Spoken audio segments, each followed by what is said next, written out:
ఈనాడు చంద్రబాబు నాయుడు గారి గురించి నేను చెప్పాల్సిన అవసరం లేదు.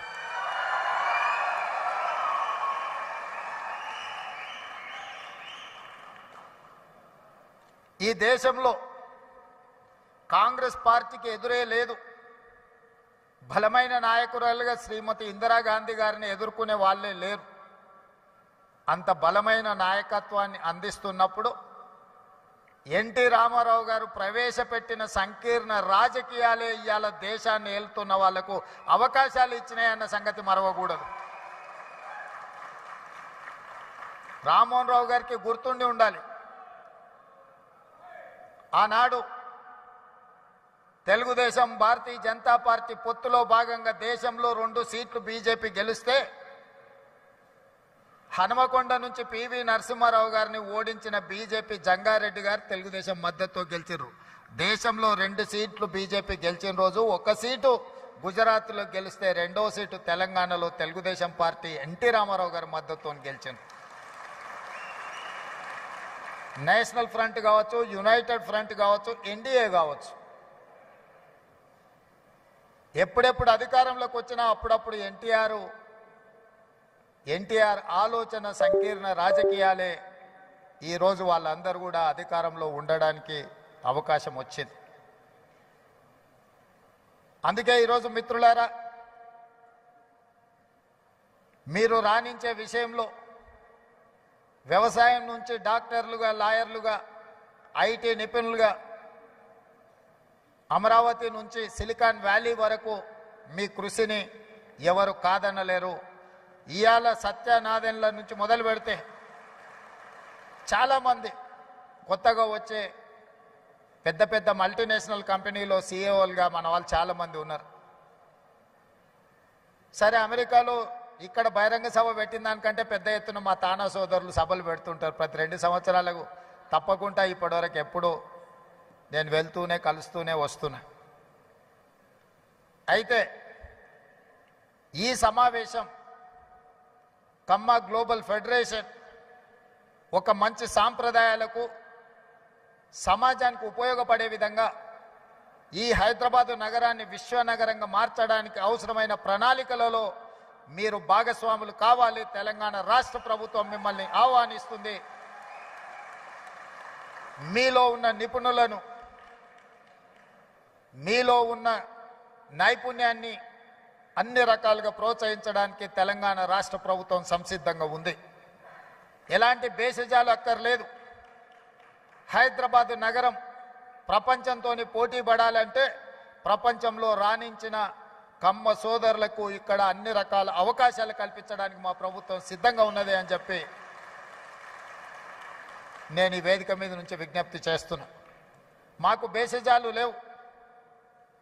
కులం, మా కులాన్ని మేము అభిమానించుకుంటాం. మేము ఇతర కులాలను గౌరవిస్తాం. ఎక్కడా ఆ విషయంలో పొరపాటు జరగదు. మా కులం పట్ల మాకు అభిమానం ఉండొచ్చు, కానీ ఇతర కులాల పట్ల అపారమైన గౌరవం ఉన్నది. ఈ విజ్ఞతను ఎప్పుడు తెలంగాణ రాష్ట్ర ప్రభుత్వం పాటిస్తుంది. మా మిత్రుడు శ్రీనివాసరెడ్డి గారైనా, మా సోదరుడు కోమటిరెడ్డి వెంకటరెడ్డి గారైనా మేము ఈ సూత్రాన్ని ఎప్పుడు అమలు చేస్తూనే ఉంటాం. తెలంగాణ రాష్ట్రంలో వివక్ష ఉండదు. తెలంగాణ రాష్ట్రంలో మీ కష్టానికి గుర్తింపు ఉంటుంది, మీకు అవకాశాలు ఉంటాయి. అదేవిధంగా ఈరోజు ఈ నగరం రాణించాలి అని అంటే పెట్టుబడులు రావాలి, పరిశ్రమలు పెరగాలి, దానికి అవసరమైన అనుమతులు ఇవ్వాలి. ప్రపంచంలో నిరసన తెలపడం అనేది ప్రాథమిక హక్కు. పన్నులు కడుతున్న ప్రాంతంలో ఎవరైనా తమకు నచ్చనప్పుడు, తమకు నచ్చని కార్యక్రమాలు ప్రపంచంలో జరుగుతున్నప్పుడు నిరసన తెలపడం అనేది, నిరసన తెలపడానికి అవకాశం ఇవ్వడం అనేది ప్రభుత్వాల బాధ్యత. నాడు తెలంగాణ ఉద్యమం జరుగుతున్నప్పుడు తెలంగాణ పిల్లలు అమెరికాలో వైట్ హౌస్ ముందర కూడా నిరసన తెలిపిన, అమెరికాలో కూడా తెలంగాణ ఉద్యమం చేయడానికి అమెరికన్ ప్రభుత్వమే అనుమతి ఇచ్చినప్పుడు తెలంగాణ రాష్ట్రంలో కొంతమంది తమ నిరసన తెలపాలనుకున్నప్పుడు ప్రభుత్వాలు నిర్బంధించాలన్న ఆలోచన వాళ్ళ పతనానికి దారి తీసింది తప్ప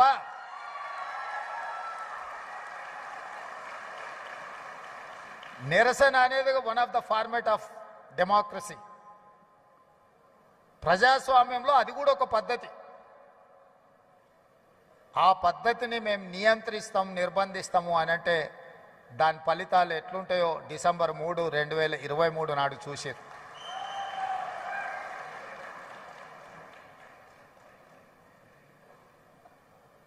వెంకయ్య నాయుడు గారు రాష్ట్రపతి అవుతారని, అవ్వాలని మేమందరం ఆకాంక్షించిన పార్టీలు వేరైనా కూడా మన తెలుగువాడు ఢిల్లీలో మనకు ఒక గుర్తింపు, గౌరవాన్ని తెచ్చినవాడు. జైపాల్ రెడ్డి గారు, వెంకయ్య నాయుడు గారు జంట కౌలు లాంటోళ్ళు. వసంత నాగేశ్వరరావు గారు ఉన్నారు, వారికి జైపాల్ రెడ్డి గారి కుటుంబంతో ఉన్న సంబంధాలు, అనుబంధం నేను ప్రత్యేకంగా చెప్పాల్సిన పని లేదు. ఇప్పుడు ఢిల్లీలో నాయకత్వ లోపం కనిపిస్తున్నది. వెంకయ్య నాయుడు, జైపాల్ రెడ్డి గారు, అంతకంటే ముందు పివి నరసింహారావు గారు లాంటి, ఎన్టీ రామారావు గారు లాంటి నాయకులు తెలుగు రాష్ట్రాల నుంచి మన వాళ్ళు అక్కడ ఉంటే ఈరోజు జాతీయ స్థాయిలో మనకు కొట్టొచ్చినట్టుగా నాయకత్వ లోపం కనిపిస్తున్నది. మనందరం ఆలోచన చేయాల్సిన సందర్భం వచ్చింది. కులానికి, ప్రాంతానికి అతీతంగా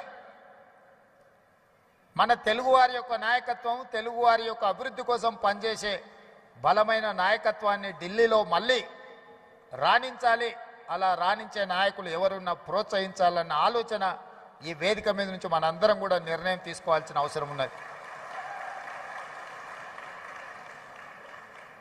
మా ప్రభుత్వం వైపు నుంచి ఎలాంటి సహకారం కావాలన్నా, ఇలాంటి కార్యక్రమాలకు కానీ భవిష్యత్తులో మీరు తీసుకోబోయే నిర్ణయాలకు సంపూర్ణమైన మద్దతు ప్రకటిస్తూనే, కమ్మ సంఘానికి 5 ఎకరాల భూమి ఇచ్చినట్టే ఇచ్చారు, దానికి లిటిగేషన్స్ 100 పెట్టినట్టే పెట్టినట్టు నా దృష్టిలో ఉంది. మా మిత్రుడు గాంధీ గారికి నేను సూచన చేస్తున్నా, ఆ 5 ఎకరాలకు సంబంధించి మా ప్రభుత్వం అన్ని సమస్యల్ని పరిష్కరించి ఒక అద్భుతమైన కమ్మ సంఘాన్ని కట్టుకోవడానికి